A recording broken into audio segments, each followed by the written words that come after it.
So naturally, after Anthony Joshua's crushing defeat to Daniel Dubois last night, many people are asking, what is next for AJ? Where does he go from here? Will we even see him in a boxing ring ever again? And now people are asking me this question after hearing my post-fight thoughts. I don't know for sure. None of us do.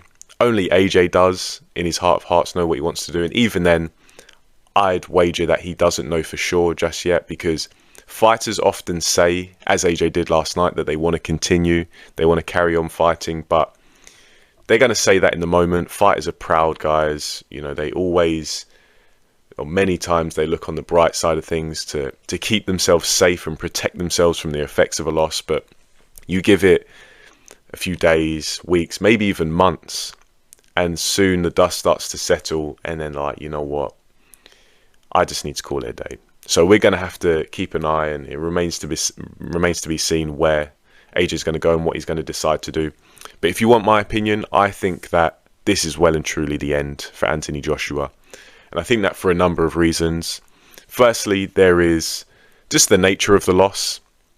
That kind of loss that Anthony Joshua suffered last night, where he was not in the fight, he was beaten up over 5 rounds and then brutally stopped after being dropped numerous times. That is a damaging loss to any fighter, but particularly a fighter who's in the same stage as Anthony Joshua. If you look at the situation that Anthony Joshua's been in for a while now, he's been in this very long, arduous rehabilitation process that's been slightly misguided in certain instances, and he's been clinging on to some kind of route back to the top. And, you know, he's had to deal with a lot of demons, a lot of psychological trauma. I know that's a term that gets chucked around a lot, but when you lose in the way that Anthony Joshua did to, say, Andy Ruiz, you're going to be left with certain psychological scarring.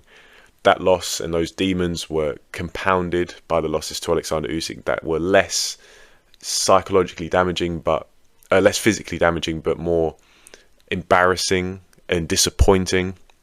And then he's tried to rebuild yet again, and he just got absolutely flattened by Daniel Dubois.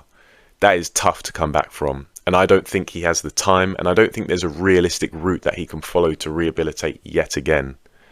And so me personally, I don't see how he regains confidence in himself, because it was already at rock bottom a couple of years ago, and he struggled to get back to a serviceable level, and now it's just been sent back to the Stone Age. Like, forget rock bottom, he's gone through the floor. And yeah, AJ's age, the landscape of the heavyweight division right now, I don't think he has the time. I don't think he's going to have the opportunity to rehabilitate. And this fight here, this Daniel Dubois fight, was his opportunity to potentially springboard his confidence to potentially new heights. Because Anthony Joshua has accumulated and amassed a certain amount of experience over his years fighting as a professional fighter. He's had steady development and become a good all-round fighter. And it was his confidence that was letting him down more than anything. And if he could secure a good win, a convincing win over Daniel Dubois, that would have just galvanized his confidence, in my opinion. And it could have been an even better version of AJ than was ever seen before, because now he's got the experience, he's got the technical proficiency, and his confidence is back.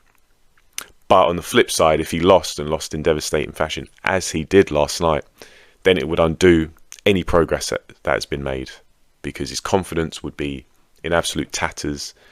Any progress that he may have made with Ben Davison, this was going to test it, and it's been undone, I feel. Of course, he worked with Ben Davison over his last 2 fights, which were against lesser tier, lower risk opposition. This was going to be a test, and obviously it came up short. And it's just going to be such a massive setback that he doesn't have time to rectify and rehabilitate. And because I don't see how he can rebuild himself, I don't think Anthony Joshua is going to be willing to just be a contender and make up the numbers. And I say that because I don't know Anthony Joshua, but he's been in the boxing sphere for long enough that we have a good idea of the kind of person he is, the kind of approach that he takes to boxing, kind of mindset he has. And Anthony Joshua, in my opinion, based on what I've seen of him, looking at his resume, this is someone who is only concerned with being the best version of himself and the top fighter. He wants to be a winner. He's ambitious. He's willing to take risks. He's willing to be put in the fast lane and go on an adventure, see where he ended up and try to be the best. There's this narrative that so many people hold even now, that Anthony Joshua is a manufactured champion, that him and his team, they've tried to engineer Anthony Joshua's resume to make him look like a great fighter, and it's all just smoke and mirrors, and he's only fought carefully picked opposition. That's just such bollocks. You can look at his resume, look at who he's fought, look at who he's fought in succession, and you see that this is someone who's only serious about taking on the best available opposition and trying to be the best he can.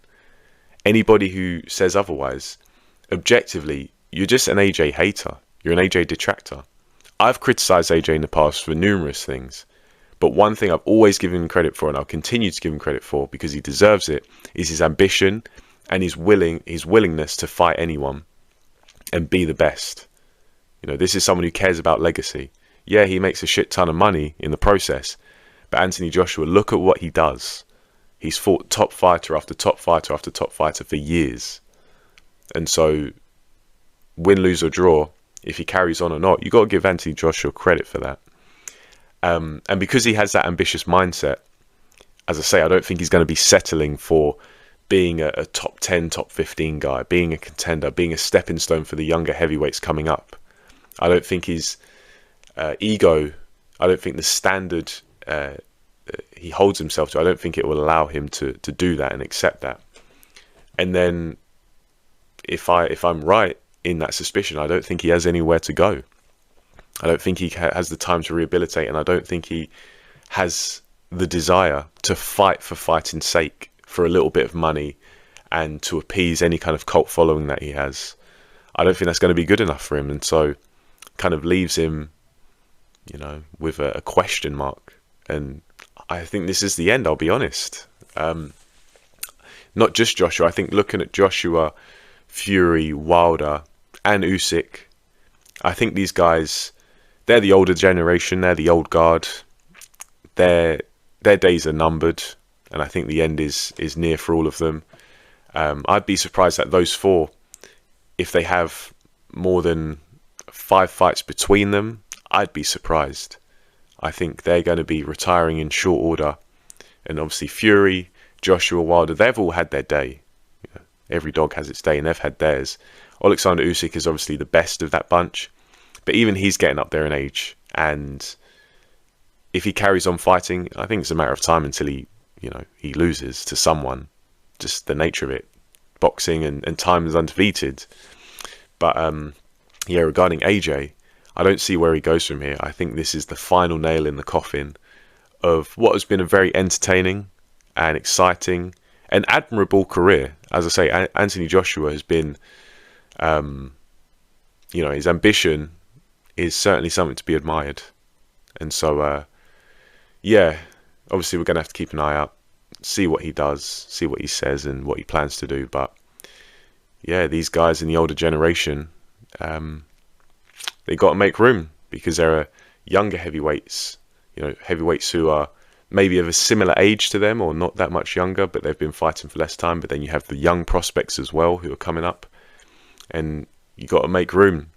You got to get pushed to the side. That's just how boxing works. Is one generation ends and the next starts. And so, and heavyweight boxing as well, it's the Wild West. It's shark-infested waters. All these guys, they have unique styles, unique strengths and weaknesses.